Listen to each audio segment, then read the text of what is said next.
네. 아, 예. 소요리 문답을 하고 싶었는데 집회 전날에 소요리 문답하면 다음 주에 아무도 안 나올 것 같아서 불안해가지고 예, 말씀을 좀 바꿨습니다. 오늘은 복음서 말씀은 17번, 18번째 말씀입니다. 거라사 광인이시고 이고 잘 아시는 말씀일 겁니다. 이 말씀은 공간복음 세 군데 나옵니다. 마태복음과 마가복음, 누가복음에 나오는 공간복음에서는 다 나오는 말씀입니다. 이 사복음서 중에 세 개의 복음서에 다 나왔다. 그러면 이건 무슨 얘기죠? 중요한 얘기입니다. 사복음서에 다 나왔다. 그럼 뭐죠? 그건 정말 정말 정말 중요한 얘기입니다. 왜냐하면 특별히 요한은 이 세 개의 복음서에 좀 없는 내용을 주로 실었는데 요한이 중복되지만 실어야 되겠다 할 정도로 요한복음까지 다 실렸다. 그러면 그건 정말 중요한 얘기인 거고요. 이 공간복음 세 가지만 실렸다 하더라도 이 마태와 마가와 누가, 그러니까 이방인의 복음서 또 유대인의 복음서 이 모든 사람이 볼 때 다 중요하다고 여기는 말씀이니까 오늘 이제 거라사 광인의 스토리는 생각보다 매우 중요한 말씀입니다. 내용은 다 아시다시피 이 거라사의 광인이 있는 상태에서 예수님께서 오시죠. 그리고 귀신을 미리 이제 명령하셨습니다. 그래서 귀신 들린 자가 나와가지고 우리가 군대다라고 얘기하고 우리를 이 지방에서 내쫓지 마시고 돼지에게 들어가게 해주십시오. 그래서 2,000마리 돼지 안에 들어가서 돼지들이 다 죽는 사건이 일어나는 스토리가 나오고 있죠. 그래서 그 의미가 뭔지를 좀 한번 살펴보도록 하겠습니다. 먼저 좀 본문에 좀 서론을 좀 하려고 하는데요. 이 기적 스토리에 좀 의미가 있습니다. 지금 마가복음은 특별히 예수님의 메시아적 사역, 그러니까 예수님이 구원자이십니다. 이것을 드러내기 위해서 지금 이 본문을 기록하고 있습니다. 그래서 지금 귀신을 내쫓은 이 거라사 광인의 귀신을 내쫓은 사건은 마가복음 5장이죠. 그리고 그 위에 자연을 다스리시는 풍랑을 꾸짖으신 예수님 사건이 위에 나오고 그 다음에 귀신을 내쫓으신 사건이 나오고 그 다음 바로 이어서 혈루증 앓는 여인의 병을 고쳐주신 사건, 그 다음에는 회당장 야이로의 딸이 죽었는데 일어나는 사건이 나옵니다. 그래서 이 네 가지 사건을 통해서 예수님이 얼마나 능력 있으신 분인가를 드러내는 지금 사건 중에 하나를 지금 다루고 있습니다. 특별히 귀신을 내쫓는다는 건 영적 세계를 다스리시는 분, 이것을 이제 드러내는 스토리죠. 먼저 장소 문제를 좀 하나 다루겠습니다. 이 마태, 마가, 누가의 세 복음서에서 지방이 좀 다 다르게 나옵니다. 마태복음에서는 가다라 지방이라고 나오고 마가복음은 거라사 이내 지방, 그 다음에 누가복음은 거라사 이내 땅이라고 나와서 여기가 가다라라는 도시에 속한 건지 거라사라는 땅에 속한 건지 이게 조금 헷갈립니다. 문제가요, 가다라 지방은 호수에서부터 56km 떨어져 있습니다. 56km면 차로 달려도 거의 1시간은 달려야 되죠. 그러니까 뭐 사실 너무 멀죠. 근데 가다라 지방이라고 써놓은 것도 이해가 안 되고 거라사인 지방도 사실은 한 8km 정도 떨어져 있습니다. 역시나 이제 단번에 오기는 당시 아무리 빨라도 2시간 이상은 걸어야 올 수 있는 그런 거리죠. 근데 왜 이제 이렇게 기록을 했느냐? 이유는 뭐냐면 이 가다라라는 지방 안에 거라사인들이 살고 있는 마을이었던 것 같습니다. 여기에 이제, 여러 사본들 중에 여기 지명을 켈게사라고 이제 기록한 곳이 있는데 그 켈게사라는 마을이 바로 호수 인근에 이 돼지가 떨어져 내린 듯한 절벽이 있는 장소인데 거기가 지방상으로는 행정구역상으로는 가다라 지방이면서 거라사 사람들이 많이 사는 마을이었다고 합니다. 그래서 이 성경이 서로 다른 얘기를 적어놔서 틀린 것이 아니라 그때 당시 상황에 맞춰서 기록을 한 겁니다. 만약에 이게 정말 틀렸다면 1세기 사람들이 아마 성경 안 믿었을 겁니다. 근데 1세기 사람들이 아무 문제 삼지 않았던 본문이니까 장소가 틀린데 이런 이유가 있구나. 그 정도 아시면 좋겠고요. 그 다음에 또 마태복음하고 마가복음 차이가 있는데요. 마태복음은 귀신 들린 자 몇 명이죠? 2명이 나옵니다. 마가복음은 지금 몇 명이죠? 1명입니다. 그래서 이것도 다른 사건인가 좀 오해하기 쉬운데요. 한 장면 더 볼게요. 마태복음 20장에 지금 맹인이 몇 사람이죠? 2사람입니다. 여리고에 가는 맹인이 2사람입니다. 근데 마가복음에서는 지금 맹인이 누가 나오죠?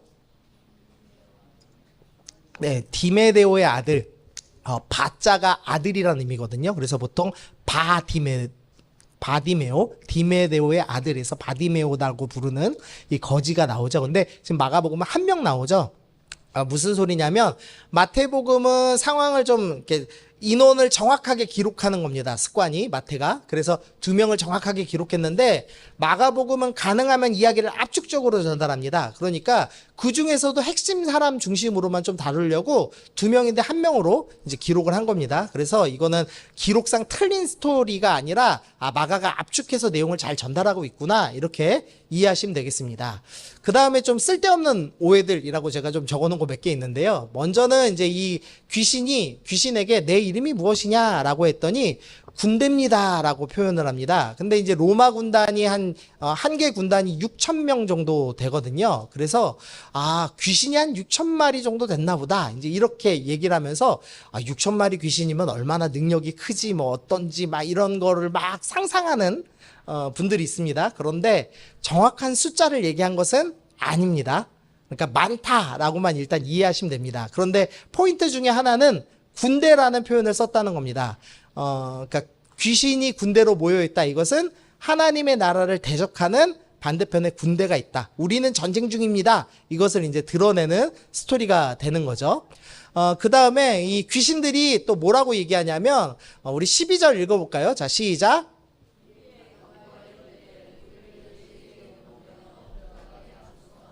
네, 조금 어수선합니다. 지금 애들이 집중을 못합니다. 조금만 도와주십시오. 자, 지금 귀신들이 돼지에게 들어가게 해달라고 예수님께 요청을 합니다. 근데 그게 이제 무슨 의미인가 하면서 어떤 분들은 돼지가 귀신을 담을 수 있는 특별한 짐승인가 보다. 뭐 이렇게 생각을 해요.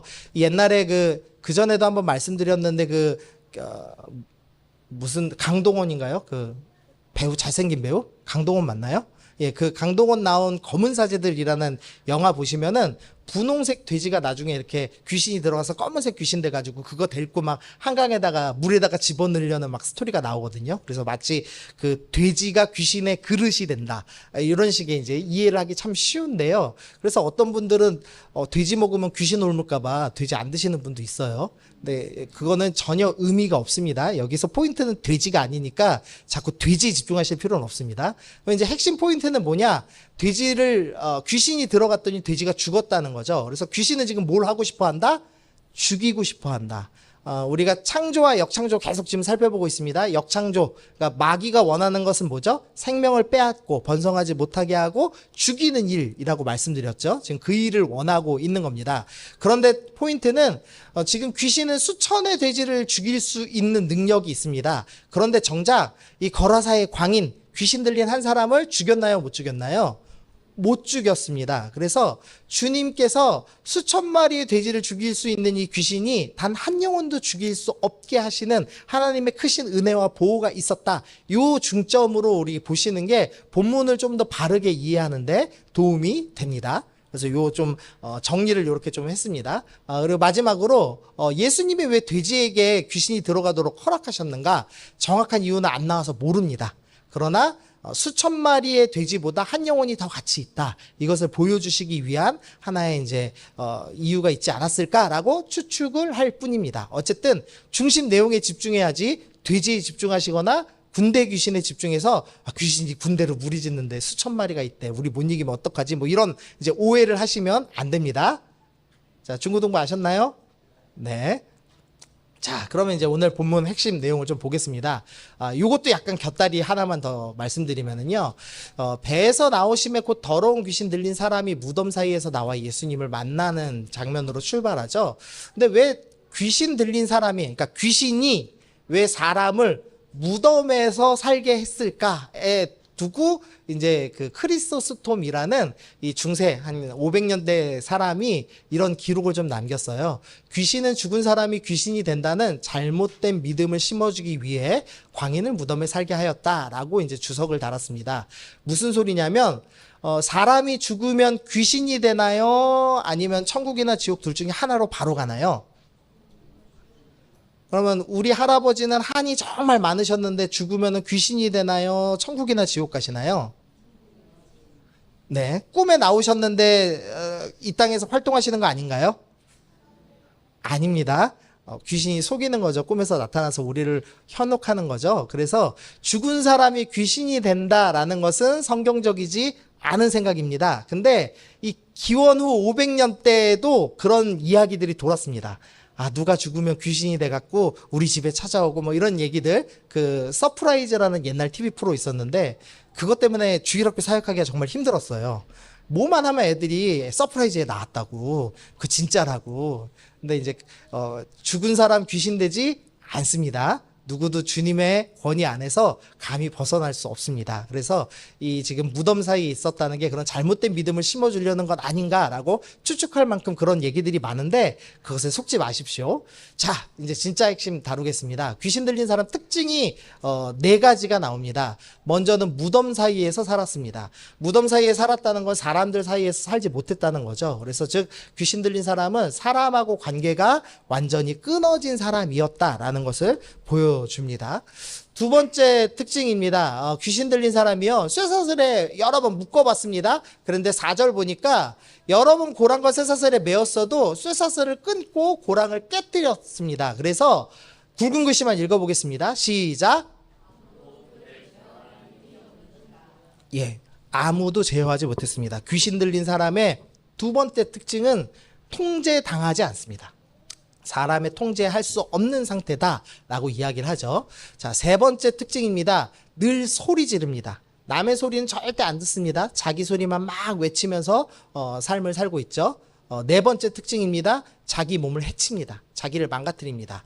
하나님의 나라는 생육하고 번성하고 충만하고 생명력이 가득해지는 사회인데 귀신 들린 자는 어떻게 되냐? 자기 스스로 생명력을 꺼트리려고 하는 일들을 행하죠. 그래서 자기를 망가뜨리는 행위를 합니다. 이렇게 네 가지의 중요한 특징을 갖고 있습니다. 그리고 한 가지가 더 있는데요.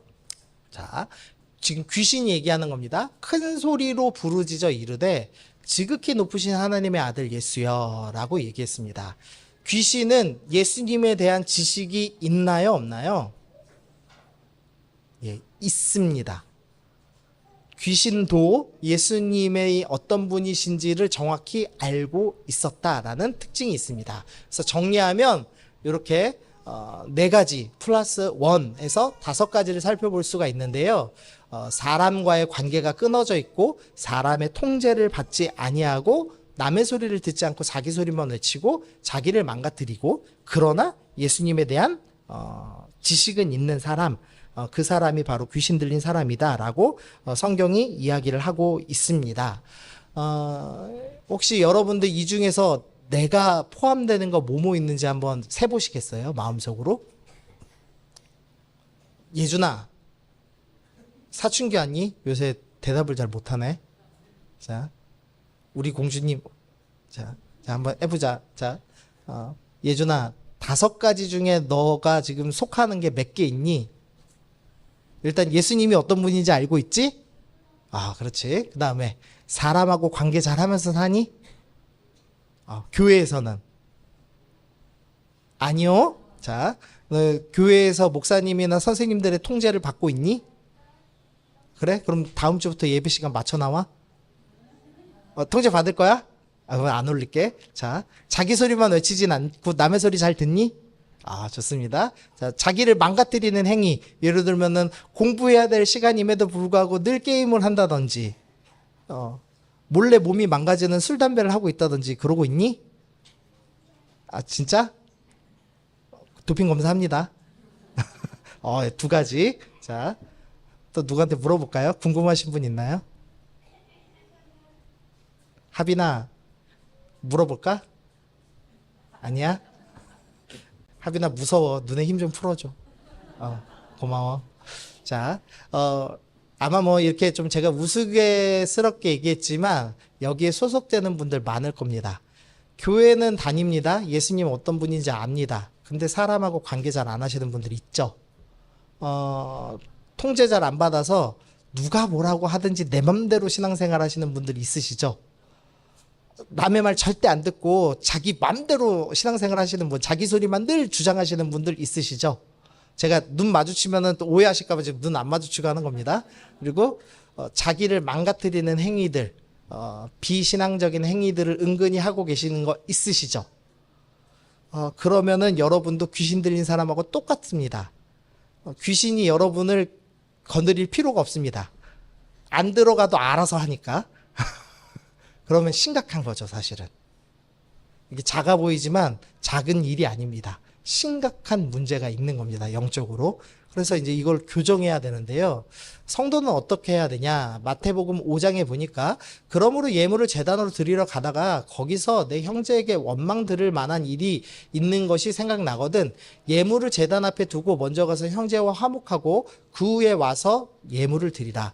주님께서 뭐라고 말씀하셨냐면 만약에 예배드리러 가다가도 형제랑 싸운 게 기억나면 화해하는 게 더 먼저야 라고까지 얘기하셨습니다. 심지어 예배보다 형제 화목이 더 중요하다라고 하실 만큼 주님께서는 형제 화목을 강조하셨습니다.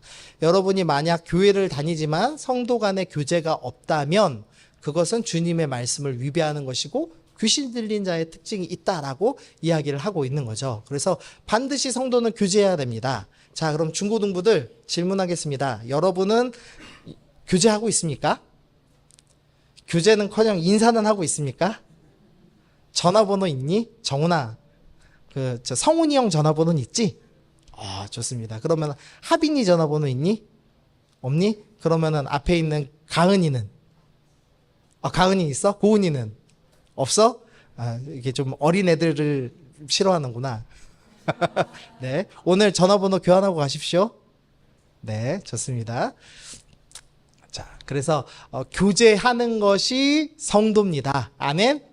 네. 자, 두 번째로 히브리서 13장입니다. 너희를 인도하는 자에게 순종하고 복종하라 라고 하면서 밑에 보시면 그렇게 하지 않으면 너희에게 유익이 없다라고 말씀합니다. 성도는 어떤 존재냐? 통제받아야 합니다. 귀신 들린 자는 통제받지 않았죠. 성도는 통제받아야 합니다. 여러분은 서로에게 통제받아야 합니다. 그래서 예를 들면 권사님이 장로님께 통제받아야 됩니다. 그게 신앙적으로 옳지 않습니다. 얘기하면은 말을 듣고 순종하는 게 있어야 되죠. 서로가. 그럼 목사는 통제받아야 됩니까? 안 받아야 됩니까?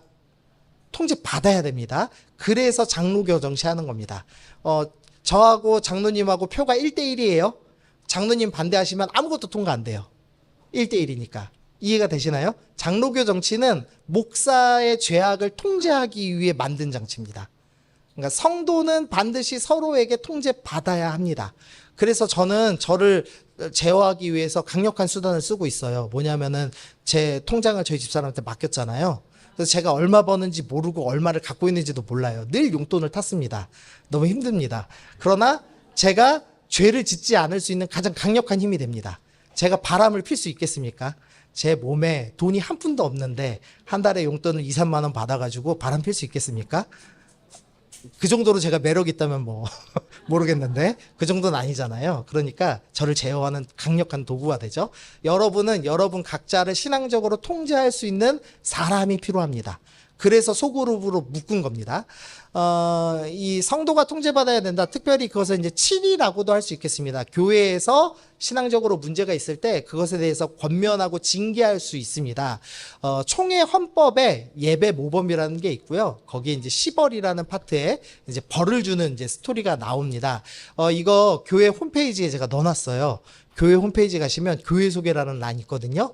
거기 들어가시면 여기 맨 밑에 교단 기관에서 우리가 어떤 교단인지, 우리가 가는 신학교는 어딘지, 우리 교단 신문, 그 다음에 맨 마지막에 교단 총회 헌법을 넣어놨습니다. 그거 들어가시면 이렇게 잘 나와 있습니다. 여기에 글씨가 작아서 잘 안 보이실 텐데 제가 읽어드리면, 줄친 부분만 읽어드리면, 범과자 자신의 위태한 정형임을 깨닫게 하며 성령의 감동하심으로 회개함에 이르도록 할 것이다. 그러니까 우리가 서로를 통제하고 때로는 벌 주는 이유는 뭐냐? 회개하게 하려고 서로를 통제합니다. 그러니까 서로를 통제해서 억압하고 억압으로 억누르고 다스리려고 하는 것이 아니라 회개하고 주님께 돌아오게 하기 위해서 서로가 서로를 권면할 수 있는 사람이어야 합니다. 그런데 교회에서 누구도 권면하지 못하는 어떤 존재가 있다. 그러면은 그 사람은 사실은 바른 성도가 아닙니다. 이 중고등부 청년부들 중에서 인상 팍 구기고 나한테 말하면 난 교회 절대 안 나올 거예요. 이 표정으로 딱 앉아있는 친구들 간혹 있거든요. 그래서 아무에게도 통제받지 아니하고 쇠사슬에 매여 있지 아니하며 예배 시간이 자유로운 친구들이 종종 있습니다. 아시죠? 예, 걸어서 광인하고 똑같은 겁니다. 회개하십시오. 아멘. 네. 네, 아무도 안 봤어요. 네, 누군지 모릅니다. 마음으로 알아서 하십시오. 자, 그 다음에 야고보서 1장. 내 사랑하는 형제들아, 너희가 알지니 사람마다 듣기는 속히 하고 말하기는 더디하라. 빌립보서에서 아무 일에든지 다툼이나 허영으로 하지 말고 오직 겸손한 마음으로 각각 자기보다 남을 낮게 여기라.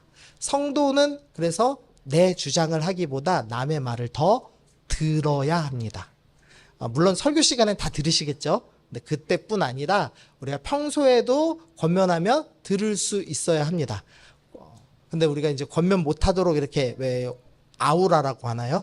막 이렇게 이거 품고 다니시잖아요. 근데 그러면 안 됩니다. 아멘. 네. 중고등부들 특별히 이제 목사님이 뭐라고 하면 들어야 돼요. 그게 귀신 안 들린 겁니다. 아멘. 네. 한 명 아멘 했습니다. 네. 네. 근데 이게 좀 무거운 주제여서 제가 지금 농담을 많이 하면서 하는데, 무겁게 좀 다루시면 좋겠습니다. 그 다음에 고린도전서, 너희 몸은 너희가 하나님께로부터 받은 바 너희 가운데 계신 성령의 전인 줄 알지 못하느냐라고 하면서 성경은 자신의 몸을 망가뜨리면 안 된다라고 얘기합니다. 귀신 들리면 몸을 망가뜨리고 생명을 꺾어내고 자신이 무가치하다라고 스스로 여기게 만들려고 합니다. 그러나 우리는 하나님께서 무엇보다 소중하게 여기시는 사람, 심지어 하나님께서 너희는 나의 성전이다, 내가 너를 통해 예배받는다라고 할 만큼 중요한 존재죠. 그래서 나 스스로를 귀하게 여길 수 있어야 됩니다. 몸을 막 망가뜨리시는 경우들이 있어요. 이렇게 너무 무리하게 일을 한다든지, 그러니까 돈을 벌기 위해서 너무 무리하게 일을 한다든지, 아니면은 너무 내가 좋아하는 게 있어서 술, 담배든 마약이든 뭔가 악한 것으로 내 몸을 망가뜨릴 수도 있습니다. 그러나 그것은 성도의 바른 태도가 아니다라고 이야기합니다. 게임을 막 20시간, 30시간 하면은 되나요? 안 되나요? 안 되죠. 그것도 몸을 망가뜨리는 겁니다. 공부를 20시간, 30시간 하면 되나요? 안 되나요? 그것도 망가뜨리는 겁니다. 그래서 주일날 엄마가 공부하라고 그러면 어떻게 해야 되죠? 그렇죠. 주일은 교회 오는 날입니다. 내 몸을 망가뜨릴 수 없습니다. 내 영혼을 보호해야 됩니다 하면서 일찍 나오셔야죠. 아멘? 네. 청년부들만 자유로워서 아멘하고. 자, 근데 더 큰 문제가 하나 있습니다. 마가복음 15장에서 이제 이 귀신 들린 자가 예수님을 명하셨죠. 그랬더니 뻘쩡히 앉아 있습니다. 귀신이 군대처럼 많을지라도 예수님을 막을 수 없다는 걸 보여줍니다. 우리가 자꾸 귀신 때문에 두려워하는데요. 귀신은 예수님하고 싸움 자체가 안 됩니다. 군대 귀신이지만 예수님께 말 한마디 제대로 하지 못하고 그냥 끝납니다. 그래서 이 스토리는 예수님이 영적으로도 좀 힘이 센가 봐, 이 정도 수준을 얘기하는 게 아니죠. 근데 여기서의 포인트는 그래서 귀신 내쫓으셨어, 이걸 얘기하는 게 아닙니다. 그럼 뭐가 문제냐? 이 다음 구절이 문제입니다. 예수님께서 허락하셔서 귀신에게 더러운 귀신들이 나와서 돼지에게로 들어가면 거의 2,000마리 되는 떼가 바다를 향하여 비탈로 내리달아 바다에서 몰살하죠. 근데 이에 귀신 들렸던 자가 당한 것과 돼지의 일을 본 자들, 그러니까 돼지를 치는 사람들이 주인들에게 알렸습니다. 돼지 주인들한테. 그랬더니 17절 읽어보겠습니다. 시작.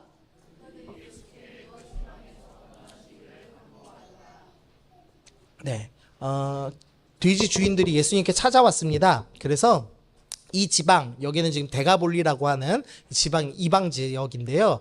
이 우리 지역에서 떠나 주십시오라고 이야기했습니다. 그래서 21절에서 예수께서 배를 타시고 다시 맞은편, 그러니까 유대인들이 사는 갈릴리 지역으로 다시 돌아가시는 스토리가 나오고 있는 겁니다. 그래서 이게 이제 무서운 스토리인데요. 귀신은 예수님 못 막습니다. 근데 돈에 사로잡힌 사람은 예수님을 막습니다. 그게 포인트입니다. 여러분, 돈에 사로잡히시면 예수님 막습니다. 돈에 사로잡히면 교회도 갖다 팝니다. 사람들이. 농담 삼아 있는 일이 아니라 많이 일어나는 일입니다. 우리 교단처럼 이 목사가 교회를 소유할 수 없도록, 목사님이 교회를 소유하시지 않았잖아요. 그래서 이제 퇴직하시는 거잖아요. 근데 이제 교회를 막 함부로 소유하고 사고 팔고, 성도가 100명입니다. 2억 권리금 주시고 담임 되실 분 모십니다. 이렇게 교단 신문에 올라가고 이래요. 교차로 신문처럼. 그런 교단도 있습니다.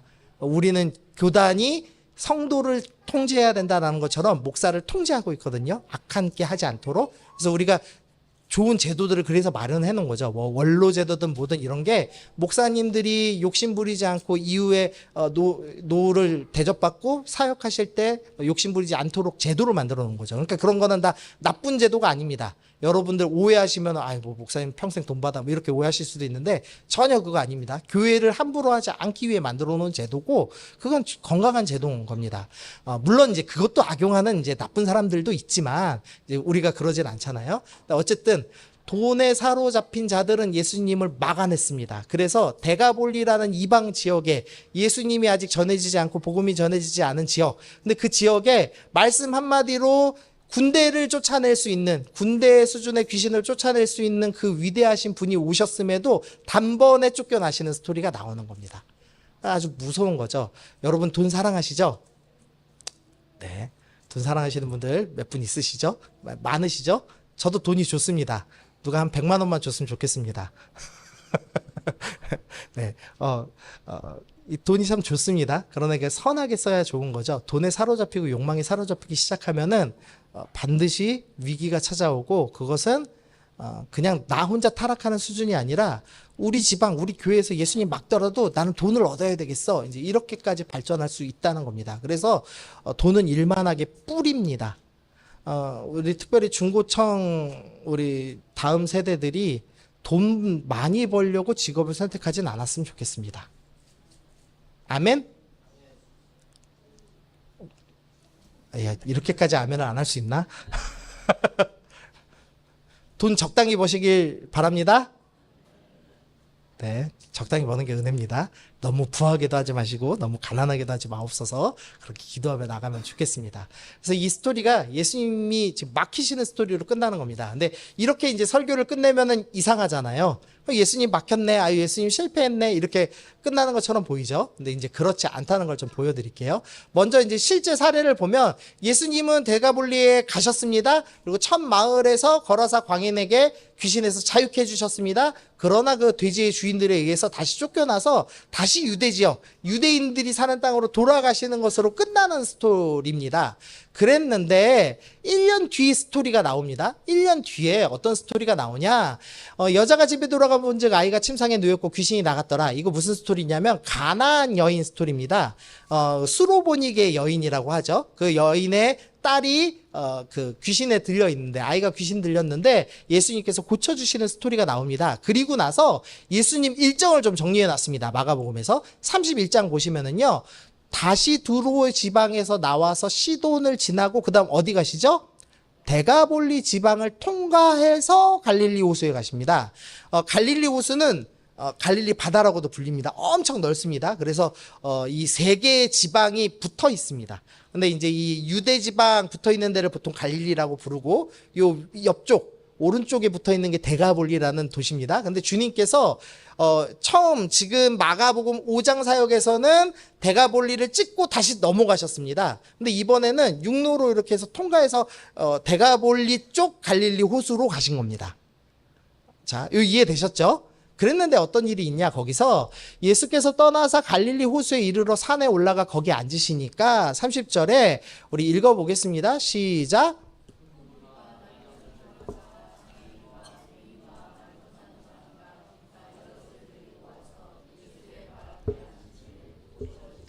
네, 지금 데가볼리 쪽 갈릴리 호숫가에서 예수님이 산에 올라가 앉으셨더니 큰 무리가 나왔습니다. 이 무리들은 유대인일까요? 이방인일까요? 제가 힌트를 쳐놨습니다. 유대인일까요? 이방인일까요?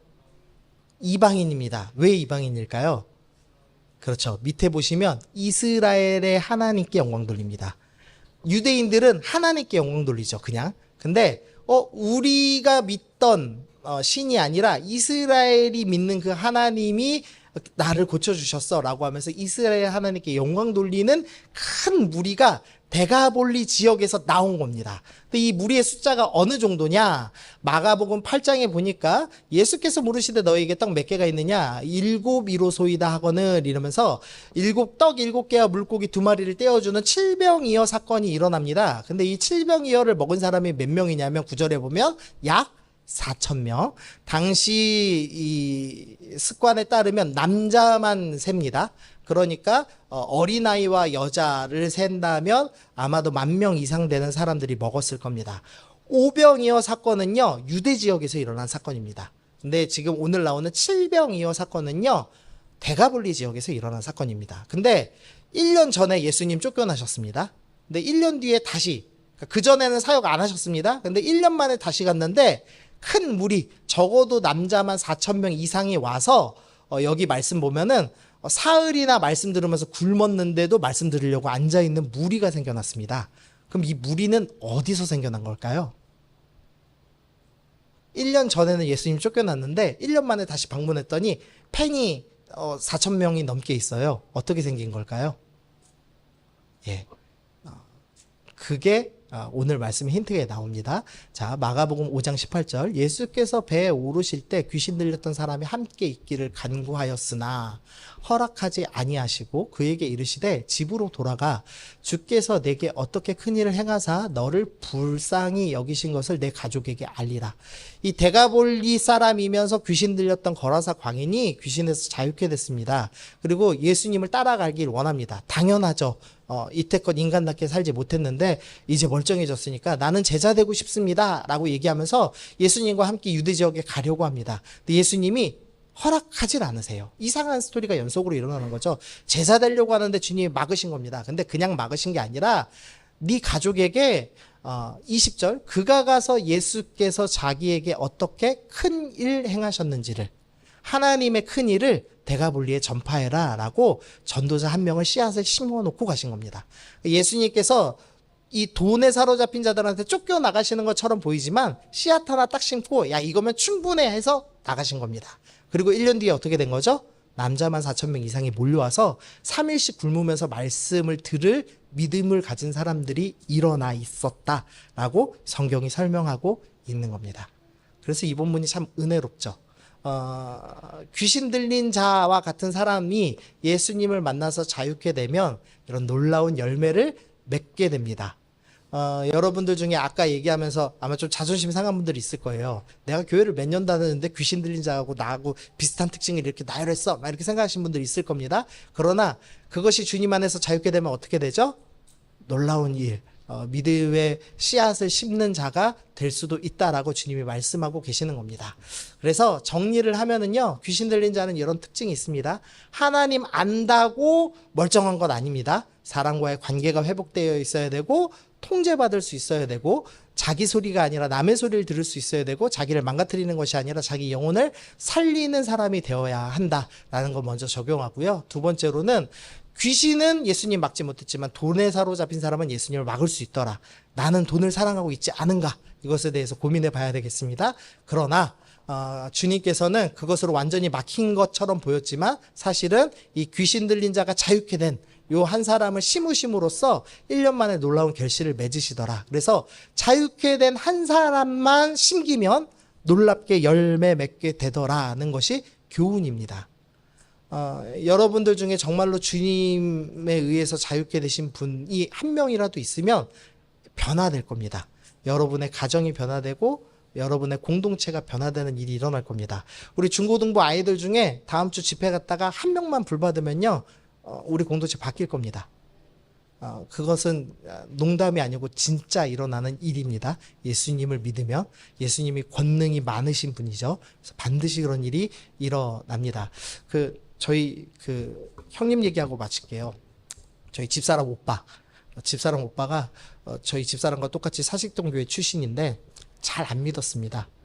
그리고 이단에 빠졌어요. 20대 초반에.